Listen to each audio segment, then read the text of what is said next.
আমরা যে সামাজিক সুরক্ষা খাতে এবার মোটামুটিভাবে আমরা এখন পর্যন্ত যেটা জেনেছি সেটি হচ্ছে বাজেটে বরাদ্দ বাড়ানো হচ্ছে মোটামুটিভাবে 1,36,000 কোটি টাকার বেশি, 1,45,000 কোটি টাকা করা হচ্ছে, যেটা চলতি অর্থ বছরে আছে 1,16,000 কোটি টাকার কিছুটা বেশি। তো এই যে 1,45,000 কোটি টাকা বরাদ্দ বাড়ানো হচ্ছে, সুবিধাভোগীর সংখ্যাও বাড়ানো হচ্ছে এবং কিছু কিছু ক্ষেত্রে সুবিধা ভাতার পরিমাণও বাড়ানো হচ্ছে। যেমন বিধবা ভাতা এই মুহূর্তে রয়েছে যে টাকা রয়েছে তার চেয়ে 50 টাকা বাড়ানো হচ্ছে। এই যে 50 টাকা বাড়ানো বা 650 থেকে 700 টাকা করা, এইভাবে আসলে মানুষের জীবনমান উন্নয়নে কি এটা কোনো প্রভাব ফেলে, নাকি শুধুমাত্রই আসলে তাদেরকে দিতে চাও সেই দিতে চাও? যেহেতু গোটা বাংলাদেশ, সারা বাংলাদেশে আপনারা ঘুরে দেখেন, প্রত্যন্ত অঞ্চলের মানুষের সাথে কথা বলেন, সেই সিনারিওটা আসলে কেমন? ধন্যবাদ আমাকে আমন্ত্রণ জানানোর জন্য। আর জাস্ট পরশুদিনই কুষ্টিয়ার আলমডাঙ্গার কথা শুনছিলাম। তো ওখানে প্রতিবন্ধী একটা পরিবার, বাবাও প্রতিবন্ধী, ছেলেও প্রতিবন্ধী। তো তারা বলছিল যে তারা ওই ৩৫০০ দুজন মিলে পেয়ে, মানে মোটামুটি ১০,০০০ টাকা পেয়ে তাদের জীবন চালাচ্ছে। এই তারা কি আর কোনো কাজের সাথে যুক্ত? ওরকম অবস্থা নেই। শুধু তাদের মাথার উপরে ছাদ আছে বা মানে পৈতৃক সম্পত্তি আছে বলে তাদের ওটা নাই। এখন আপনি ৫০ টাকা বাড়ালে ওখানে খুব যে একটা প্রভাব পড়বে তা তো না। সমস্যাটা হচ্ছে যে আমরা বাজেটের আ অঙ্কটা দেখছি বাড়ছে। ১,১,১,১,১,৬০,০০০ থেকে ১,৩৫,০০০ ৪৫। কিন্তু একটা মানে জিনিস 1,৪৫,০০০। হ্যাঁ, আমি জাস্ট বললাম একটা সংখ্যা। তো সেখানে আপনি দেখবেন যে ১৪০টি সামাজিক নিরাপত্তা কর্মসূচি আছে।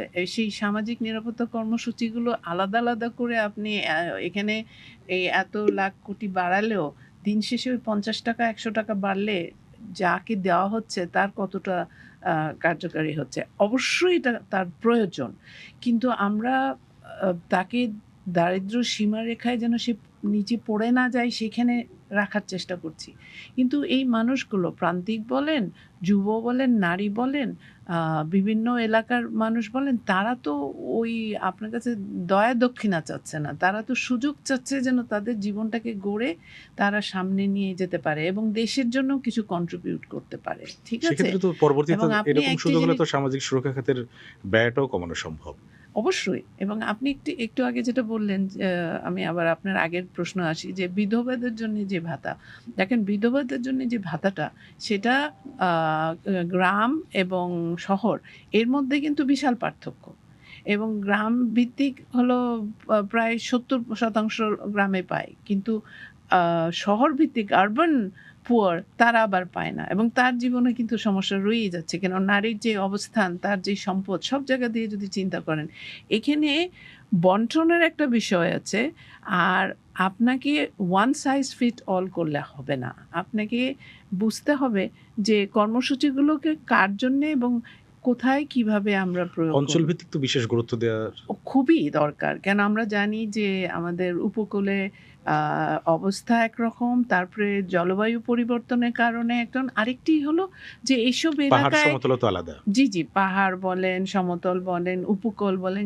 সমস্যা আরেকটি আছে এখানে ইনভেস্টমেন্ট ফর ম্যানুফ্যাকচারিং প্রোডাকশন বা মানে সবচেয়ে বড় যেটা এগ্রিকালচার সেখানে পর্যাপ্ত না।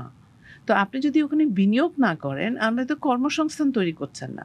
বিনিয়োগ করলে আপনার এই সুরক্ষার যে ব্যবস্থাটা আপনি নিচ্ছেন, একটা সময় বেঁধে নিতে হবে। এর পরের উত্তরণ দেখতে হবে এবং কোথায় নিয়ে যেতে চান, সেই বিষয়টা বারবার আসতে হবে।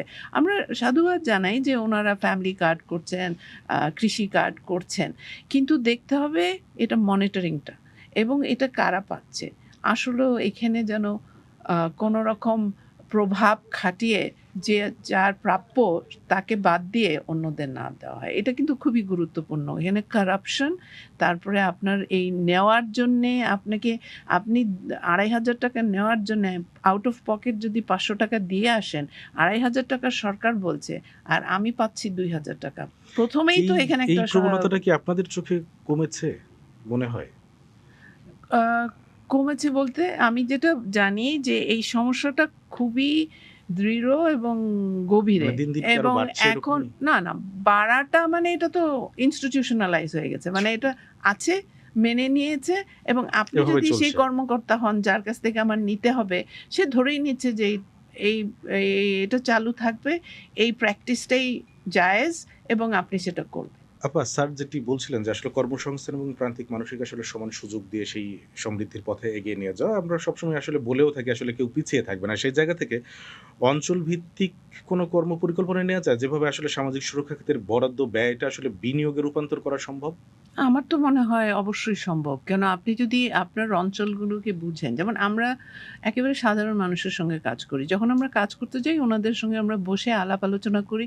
ওনাদের কি আছে, ওনার ক্যাপাসিটি কি, ওনার ওখানে কি মজুদ আছে, এবং এইগুলো নিয়ে কিভাবে তারা এগোবে। তাই না? ১ম কাজ কিন্তু সেটা। তো আমার পরিকল্পনা তো আমি যদি ঢাকায় বসে করে নেই, এবং আমি সবার জন্য, যেটা আমি একটু আগেও বললাম, একই ধরনের ওয়ান সাইজ ফিট অল করে নেই, আমি তো সেই সুযোগটা রাখছি না। এখানে কনসালটেশন খুব দরকার। কনসালটেশনের পাশাপাশি আপনাকে অঞ্চলে কি আছে, এখানে কোন জায়গায় বিনিয়োগ করলে সেখান থেকে আপনি কিছু নিয়ে আসতে পারবেন সেটা বুঝতে হবে। জলবায়ু পরিবর্তনের যেই প্রভাব সেটা বুঝতে হবে, এবং দেখতে হবে যে এখানে যুব, নারী, এদেরকে আমরা আমাদের তাদের জন্যে কাজ তৈরি করে দিচ্ছি কিনা। আমরা শুধু যদি মনে করি যে আমি তাকে একটা ভাতা দিয়ে দিলাম, সে ভাতাটা নিয়ে বাড়ি চলে গেল, তারপর কি? ওটা দিয়ে সে না হয় চাল ডাল কিছু কিনলো, কিন্তু ও সারাটা দিন, সারাটা সপ্তাহ, মাস কিভাবে চালাবে? সো আপনাকে যখন ভাতা দিবেন বা আপনি তাকে সহযোগিতা করবেন, আপনার পাশাপাশি একটা পরিকল্পনা থাকতে হবে যে তাকে এখান থেকে গ্র্যাজুয়েট করে, এই দারিদ্রতা থেকে বের করে, তাকে আমার দেশের কর্মসংস্থানে, কাজে, যেকোনো, সেটা জলবায়ু পরিবর্তনের মোকাবেলার জন্যে তাকে প্রস্তুত করা, এমন সব ধরনের আজকের সমাজে, আজকের অর্থনীতিতে যেটা প্রয়োজন সেই ধরনের কাজ তাকে নিয়ে শেখানো, দক্ষতা তৈরি করা। কেন এখন আমরা বারবার বলছি গ্রিন স্কিলস দরকার। আপনাকে এখন দেখেন এনার্জি ক্রাইসিসের জন্য, এই যে তেল বন্ধ হয়ে গেল বা এমনিতে বেড়ে গেল, এটার জন্য কিন্তু আমরা আগেও প্রস্তুতি নিতে পারতাম জলবায়ু পরিবর্তনকে মাথায় রেখে। এখন তো আমরা একটা ধাক্কা খেলামই যে তেলের দাম বেড়ে গেল। তো এই যুবদেরকে আমরা তৈরি করা। আরেকটা জিনিস হলো, আমাদের দেশ থেকে যারা বিদেশে যায় তারা সবাই মাইগ্রেন্ট ওয়ার্কার, তারা যখন টাকা পাঠায় তাদেরকে কোনো প্ল্যান দেওয়া হয় না। তারা কিন্তু টাকাটা আসার পরে জমি জমা এখানেই হচ্ছে, ম্যানুফ্যাকচারিং, প্রোডাক্টিভ সেক্টরে, ইনফর্মাল সেক্টরে। আমাদের ছেলেরা মেয়েরা আজকে আপনি দেখেন কত ছেলেমেয়েরা স্টার্ট আপ করছে, কত ছেলেমেয়েরা ইনফর্মাল সেক্টরে কাজ করছে। ওখানে সরকারের গাইডলাইন বা বিনিয়োগ কোনোটাই নাই। ক্ষুদ্র চাষি আসলে যাবে কোথায় সেটা ধরেই আপনার কাছে একদম শেষ জানতে চাই, আমরা মিনিট খানেক সময় আছে, 30 সেকেন্ডস, যে এই ক্ষুদ্র চাষিদের জন্য কিভাবে আসলে তাদেরকে সুরক্ষিত করা যায় তাদের আয়ের পথটা উন্মুক্ত রেখে? এক তো হলো যে পলিসি লাগবে, কিন্তু দ্বিতীয়ত হলো কোঅপারেটিভ।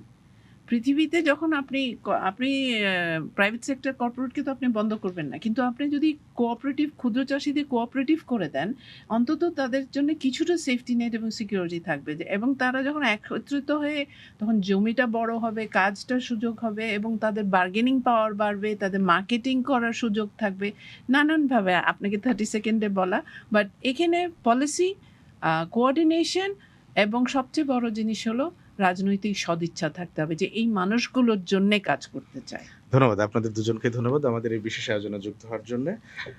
দর্শক, আমাদের এই বিশেষ আয়োজন বাজেটকাস্ট আগামী 10 জুন পর্যন্ত একই সময়ে হাজির হব ভিন্ন ভিন্ন বিষয় নিয়ে। সে পর্যন্ত ভালো থাকুন, সুস্থ থাকুন, সঙ্গে থাকুন সময়ের।